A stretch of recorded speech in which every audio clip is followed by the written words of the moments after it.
Hey, Tyler Price here. Hey, don't forget about me. I forget that I'm a real estate agent, but I'm a real estate agent, but we're not here to talk about me. We're here. I have a new friend, Gabriel Hutron, owner of Santa Maria Style Grilling. I came out, I had a late lunch here, and he said, hey man, you have a bug, don't you? And and your car, quite honestly, is, I think my bug's pretty cool, but your car is freaking awesome. There's nothing as classic as a bug, though. Yeah, they're pretty. They've been around for a minute, but I love those old cars, like how it doesn't have the post, and when the windows come down, it's just all open. The true hardtop. Yeah, I mean that thing is awesome. So I need to see it in person at some point. So well, hey man, thanks for having me in the bug. Yeah, this is a pleasure for me. So. Well, I'm grateful you said something because yeah, I was just enjoying my I was having a burger, but But Santa Maria Style Grilling, I'm going to say, hey, come out and give this guy a go. He's next to Ryan Jost, who's a buddy of mine that owns that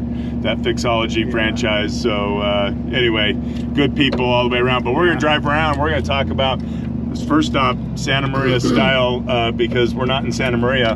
So what is Santa Maria Style Grilling? So actually, you know, I'm glad you asked. Santa Maria Style Grilling, it's a cuisine that actually dates back to the 1850s. Yeah. So, you know, it's a Central Coast barbecue. Okay. You know, California barbecue. But the roots of it is that it dates back to the turn of the 18th century. And basically when those Spanish vaqueros were really starting to settle in down there, man. Yeah. They were really starting to notice those Chumash natives, which is my mom's side of the family. Yeah. Cooking in these big open holes in the ground. Yeah. And the Spaniards were like, wow, you know, this is great. But of course the Spaniards, they had a little more technology. They knew how to work with metal and iron, you know. They had the ironsmith, you know, and they brought their horses and everything. So it quickly evolved from a hole in the ground with a wooden skewer with game meat to quickly, you know, iron skewers with beef. Because it was cattle, keyword vaquero, you know. Yeah.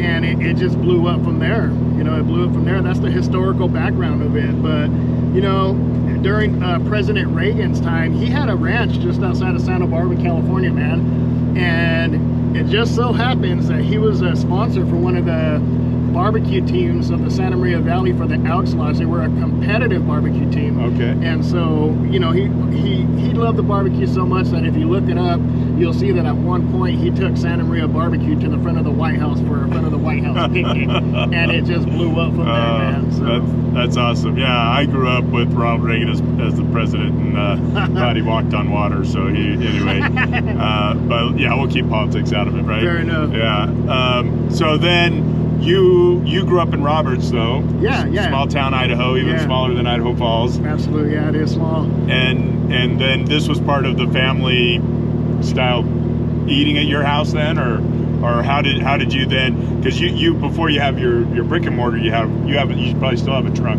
Then, is that right? Well, you know, we wanted to be really committed when we went for the restaurant, no looking back. Oh, yeah. So right when we went committed, we got rid of the trailer. Yeah, no plan B. I love no plan B, man. Yeah. All or nothing. But yeah, you know, I grew up out in Roberts, you know, small community, great place to grow up. But it was there that we really found, you know, a passion for, lack of a better word, hospitality to our neighbors and friends who always came over. Yeah. You know, they just loved our food. It was different for them. You know, usually, you know, when somebody says, hey, come on over for a barbecue, you expect the usual, you know, some hot dogs, a couple of burgers on a gas grill, right? We hang around and we have fun. Yeah. So people would come over and we'd be cooking over this, you know, open flame with our Santa Maria barbecue pit that we got from back home. And people would be just staring at it. And of course, we'd slap that tri-tip on there. It was just a different experience for them. Right. But really, it's my mom. So my mom, you know, she had our generation of recipes of our chili beans and our potato salad and all that. So everybody's coming over to our house and eating her food and our food. And you know, just to give you an idea of the hospitality that we still carry on even to the restaurant. When people would come over and visit, I remember this as young as I can remember. If somebody came over and my mom had just prepped us dinner, if you were the guest, you were getting the first portion and you were getting the best portion, and all the rest of us were going to wait. Yeah. And the cool thing is we were all cool with that. Yeah. We were all used to it, and we loved company, and people loved our food, and it just grew from there. And then in 2008, you know, we really wanted to do this, or to move forward with our food, and that's when we launched our first little food wasn't even a food trailer, man. It was a food stand, a little side barbecue. Because if you know anything about Santa Maria barbecue, on Friday, Saturday, and Sunday, you cruise down Broadway, the barbecue's on the side of the road. Right. Whether it's a church fundraiser or, you know, this family who's been there for years and got to the spot, you can buy barbecue on the side of the road. And that's what we were going to do in Little Roberts, Idaho. Yeah. Well, little did we know, you know, you got to have food permits and all kinds of good yeah, stuff. the government's always, they take the fun out of everything. Yeah, we learned the hard way, man. So I got to tell you this little quick story. Yeah. It's a fun one. So here we are. We're all set up. We got our first pot of chili beans. We got our first handful of chili tri-tips on the grill. We got balloons on the side of the road. We got a nice, beautiful canopy, our barbecue pit. We're out there waving at the people driving by, man. And here comes our first customer. We're so excited. Here we go, first customer. Woo, come on in, come on in. And this awesome gentleman jumps off the truck and goes, "What the hell are you guys doing?" It was a food inspector. Oh, man. We didn't know, you know, there were certain things we needed. He's like, "Well, you're gonna need this, this, and that." So, you know, right away we went and got our permits and did what we needed to do because we didn't know better. But it was a fun experience for us, you know. We had the heart and the passion with nowhere to go, but we had to plant a seed somewhere, right? Yeah. Well, that is funny. Did he close you down for the day, or did he did? He did. Oh, Yeah, you know, he did. I guess that's his job. But hey, yeah, he became a cool guy, and he did come back and try our food once we opened up, and he came back even after that to purchase food from us. Yeah, that's good. So he was a good guy. That's good. That's good. Yeah, because there's sometimes when it's like, all right, really, just get out of the way. So yeah. So now, does your mom still work there? She is. She's actually, we're co-owners, you know, so you heard of a mom and pop shop. We're a mom and son shop. There you go. So it's definitely a love, you know, we love what we're doing, and it's really hard work, but I couldn't ask for a better partner in the struggle, right? Yeah. And so, yeah, it's great, but she's the roots, you know, she's the roots of that home cooking and the reason why we love what we do, you know. And so where's your mom from? She was born there in Santa Maria, California as well. Okay, so where's the family from? So we're, on my mom's side, we're Chumash natives. Right. So we're indigenous of the central coast of California. Okay. And then on my dad's side, ironically, we're the Spanish.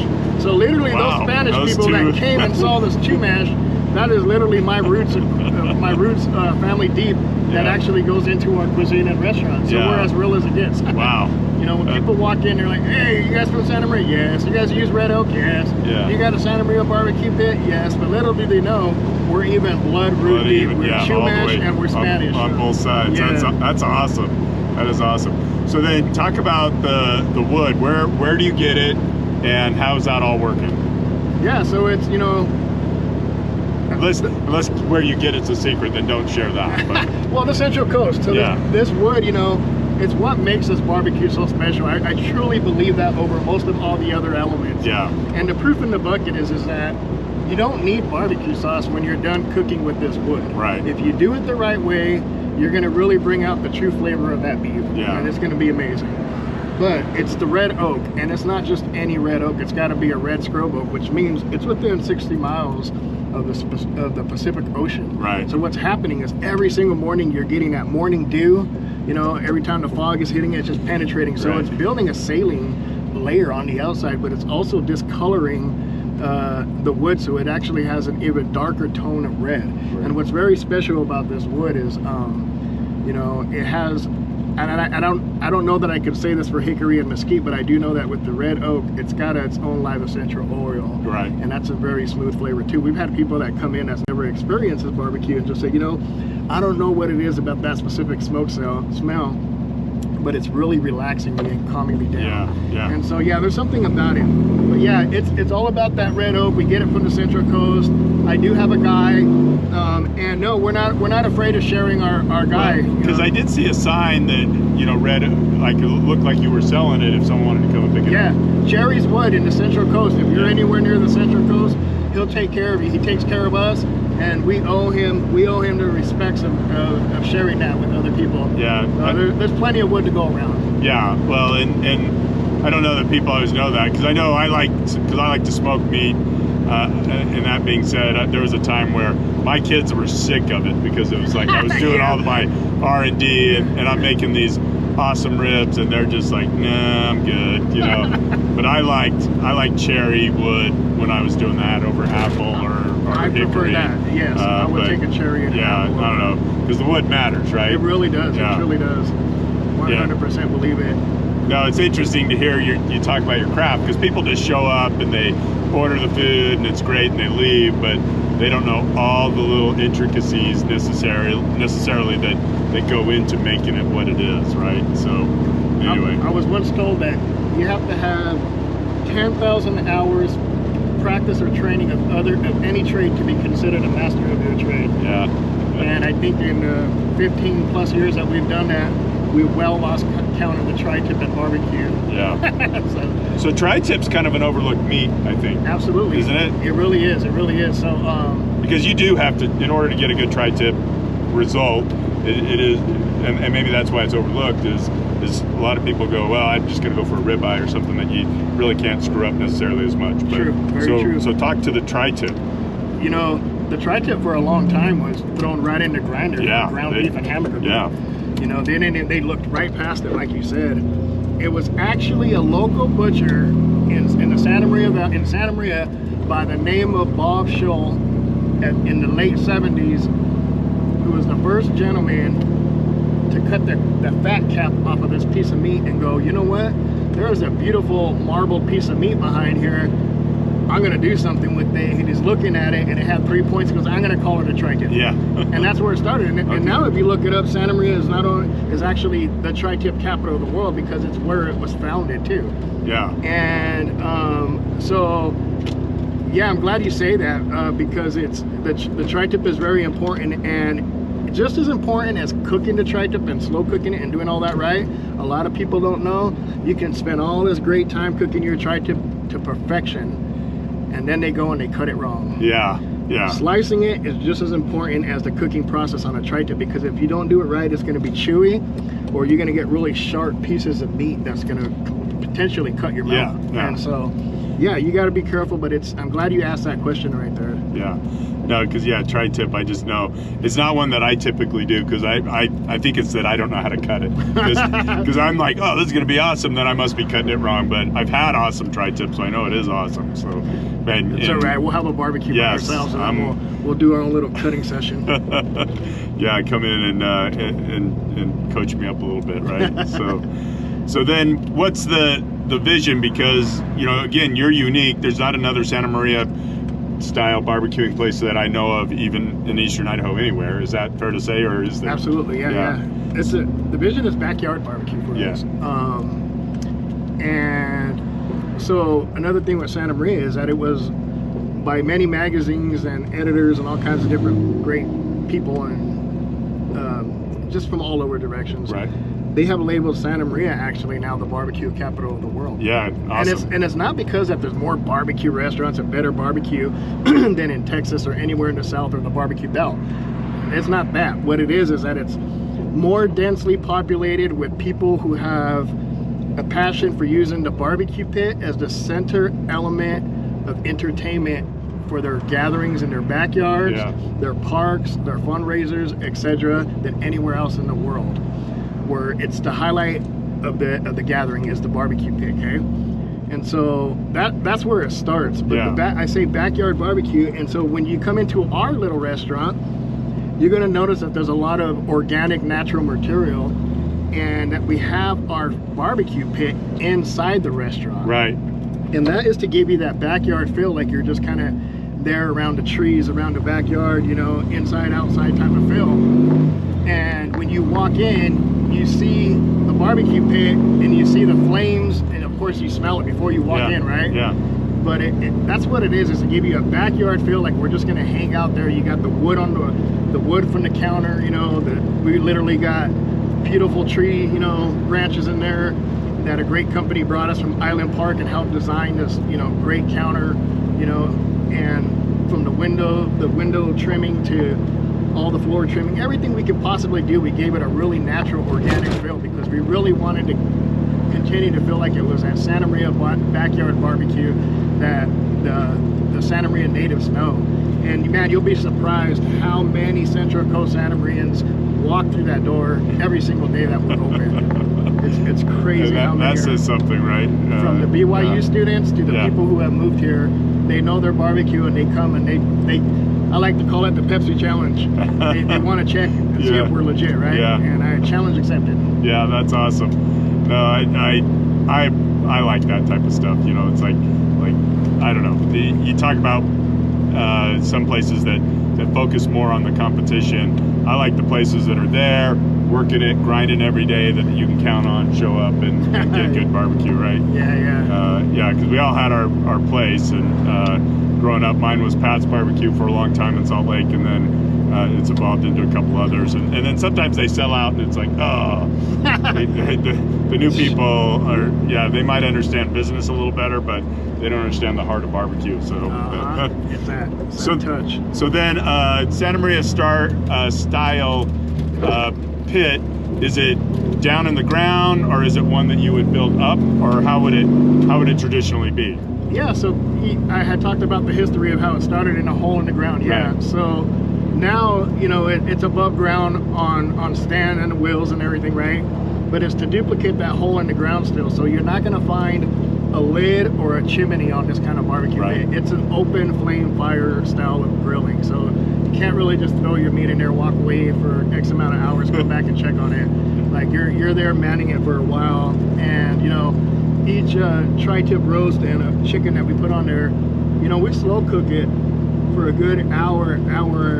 It could be, depending on size, it could be an hour to an hour and 40 minutes. Yeah. You know, the slower the better. Yeah. And I believe I personally think that some of the juiciest meat I've ever personally had came off of a rotisserie. Right. Whether it was chicken, pork, beef, or whatever, that spinning, the juice is just there. You see it, right? Right. And so I try to duplicate being a human rotisserie when I'm back there. You just got to man it the whole time. You got to man it. Yeah. It's really important. Well, I would say, come give this guy a shot first off, and you know, your roots being from Roberts, and then now you're here. This is Idaho Falls, right? Yep.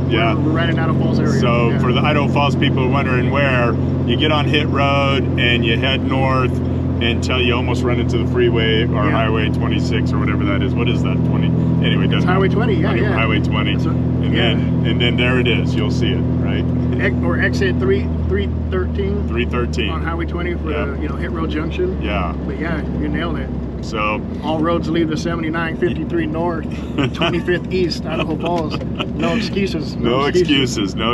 It's worth the drive, right? I mean, it's not that far, to be perfectly honest, but yeah. So anything that we didn't discuss that you maybe want to say about? I love the family twist to it, and family's good and great, and we love our family, but they drive us nuts at the same time, right? yeah, for sure. But no, I just want to add that, you know, we're known as a barbecue place. Our roots are barbecue, but we did give it our own little touch and kind of take that Spanish side of it and try to infuse it a little more. So you're gonna find everything from burgers to nachos to tacos at our place. Yeah. And all of our sauces are made from scratch. Like I said, tortillas. We've got great tortillas there. But don't be fooled. I mean, you can come in and you can get some really good a barbecue sandwich. But you know, the difference about our taco than any other typical Mexican restaurant or taco truck is when you go get a beef taco, you're getting a piece of carne asada. So that means you're getting a thin slice of meat, right? And typically you throw it on a hot iron grill really quick, and you cook it hot and fast, and you chop it up. And sometimes they serve it to you, sometimes they put it in a warmer and serve it to you a little later. But I believe that by that time, the meat has kind of lost its juiciness and whatnot. So what we do is we take the traditional homemade tortilla and the homemade salsas and all that, but what makes our taco unique and different is that we slow cook a tri-tip roast. So if you don't know, that means it's a big piece of meat, right? And so we slow cook that, like I said, and we get that well-seasoned bark outside that's just nice, and you know, got that bark on the outside, but it's got that gourmet steak tenderness on the inside. So, you know, people are really blown away when they try our taco and they're like, okay, this is definitely different than carne asada, you know. So that's the one thing I tell people is come try our tacos. You know, if you're a barbecue person, come do the barbecue, but you want to try our tacos. You definitely want to try the tacos, and let me not forget. Yes. You know, we're foodies ourselves. We support all the local people and the local fairs and the carnivals. And man, if you can't tell, I love to eat. So I wanted to add something that what I call carnival style food. So my addition to our menu that's a carnival style food is our peanut butter bacon burger. It's a gourmet bun. We toast our bun over the open flame fire. We put butter and garlic on that bun. We flame cook our burger with the traditional Susie Q's dry rub, and then we throw a nice Havarti cheese on that, patty, bacon, and a drizzle of caramel, and then of course we put a spread of peanut butter on each side of that bun. And yeah, so if you're looking for the opposite of healthy, like cardiac arrest, yes, I come like our it. way. Yeah, well, it's peanut butter. It's that's protein, right? It's That's all protein. good. Yeah, Protein on but protein. It's the protein. Yeah. Well, no, I mean, just listening to you talk, you definitely, when you say we're foodies, you're definitely talking the talk. So I had a burger when I was here, and it was awesome. So I'm definitely coming back out next time for the tri-tip tacos, and then but I am going to try that peanut butter. I don't know if in the same sitting, but I'm gonna get after that peanut butter. I got to try that one. That's anything that has no business being together always pairs nicely, right? Yeah, I have people say that doesn't make sense up here. I go, I know it didn't make sense to me either. But when it hits your taste buds, sweet, salty, savory, and all of a sudden it just makes sense. Now there's a place in Portland that's ice cream place, and my favorite, it's called Salt and Straw. My favorite ice cream out of that place is vinegar and goat cheese. Oh, that sounds good. And I just saw it up there. I was like, well, I gotta try that, and it freaking worked. So anyway, hey, I'm Tyler. This is Gabe, my new buddy. Come out and try Santa Maria style grilling and support them, and keep the grind. The grind is real, right? Yeah, buddy. Yeah, we need all your support. We look forward to all of you guys. Appreciate it. Awesome. Have a great day.